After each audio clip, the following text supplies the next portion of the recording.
नमस्कार, छत्तीसगढ़ एक्सप्रेस में आपका स्वागत है और मैं हूं आपके साथ वर्षा। बुलेटिन की शुरुआत करेंगे बड़ी खबर के साथ, जहां छत्तीसगढ़ में बड़ी प्रशासनिक सर्जरी हुई है। इस आदेश में राज्य के कई विभागों के सचिवों की जिम्मेदारी में बदलाव समेत कई जिलों के कलेक्टर्स का तबादला हुआ है और इसके साथ ही नगरीय निकाय के अफसरों को भी जिम्मेदारियों में बदलाव हुआ है। अब ऋचा प्रकाश चौधरी दुर्ग की नई कलेक्टर होंगी। डी राहुल वेंकट होंगे जिला मनेन्द्रगढ़ भरतपुर चिरमिरी के कलेक्टर। आकाश छिकारा को जांजगीर चांपा कलेक्टर बनाया गया है। रोहित व्यास सूरजपुर कलेक्टर होंगे। मयंक चतुर्वेदी दंतेवाड़ा के नए कलेक्टर बनाए गए हैं और इसके साथ ही अन्य जिलों के कलेक्टर समेत प्रशासनिक फेरबदल किए गए हैं।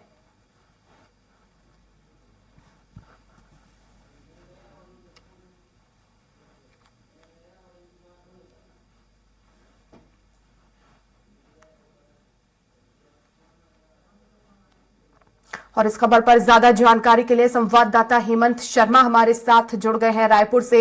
हेमंत, बड़ी प्रशासनिक सर्जरी देखने को मिली है छत्तीसगढ़ में, कितने महत्वपूर्ण हो जाते हैं नई सरकार में ये तबादले? देखिए, विष्णुदेव साय सरकार की यह पहली बड़ी प्रशासनिक सर्जरी है और लगभग 18 कलेक्टरों को यहां पर बदला गया है और इसकी सुगबुगाहट पहले से ही जताई जा रही थी कि बड़ी प्रशासनिक जल्द ही हो सकती है, आईएएस अधिकारियों का तबादला हो सकता है। और इस लिस्ट में नज़र डालेंगे तो रायपुर समेत कोंडागांव, बस्तर के, दंतेवाड़ा के कलेक्टरों को बदला गया है और रायपुर के नए कलेक्टर गौरव कुमार सिंह होंगे।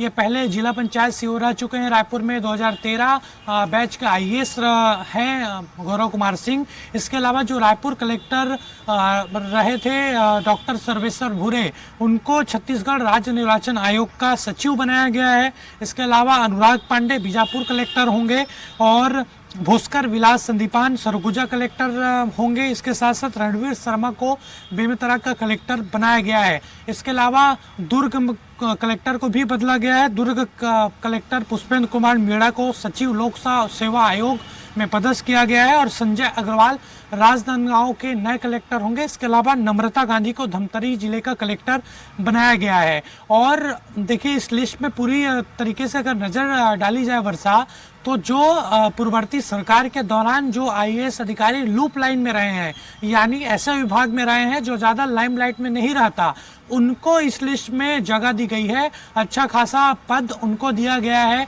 कई जो आईएएस अधिकारी हैं जो अलग अलग छोटे विभाग में पदस्थ हैं, उनको कलेक्टर जिलों का बनाया गया है। जो रायपुर नगर निगम के सीओ हैं, सीओ रह चुके हैं, आयुक्त रह चुके हैं मयंक चतुर्वेदी, उनको दंतेवाड़ा की कमान दी गई है।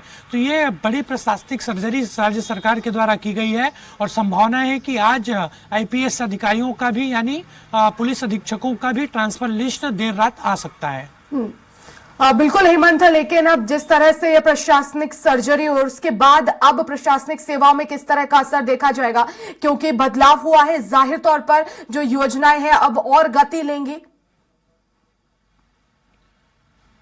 देखिए, निश्चित तौर पर और सरकार बदलने के बाद अपने स्तर पर प्रशासनिक सर्जरी होती भी है और लगभग 88 आईएएस अधिकारियों का ये तबादला ट्रांसफर लिस्ट जारी हुआ, जिसमें 18 कलेक्टर भी शामिल हैं। देखिए, इसमें गौर करने वाली बात ये होगी, जो सुब्रत साहू हैं, जो मुख्य सचिव भी रह चुके हैं, सचिव मुख्यमंत्री के रह चुके हैं, उनको काफ़ी छोटा विभाग दिया गया है। यानी जो अच्छे से लाइमलाइट में रहे हैं उनको यहाँ पर डिमोशन एक तरीके से किया गया है और इसकी सुगबुगाहट पहले से थी, संभावना पहले से थी कि जिन अधिकारी को लेकर बातचीत लगातार हो रही थी, जो अधिकारी बीजेपी के टारगेट में थे, उन सभी अधिकारियों को लूप लाइन में भेजा गया है। अगर इस लिस्ट पे पूरी नज़र डाला जाए, 88 जो आईएएस अधिकारियों का तबादला हुआ है, देखिए निश्चित तौर पर अलग अलग विभागों में चूंकि अब सचिव और सह सचिव और संचालकों की नियुक्ति हो गई है, तो निश्चित तौर पर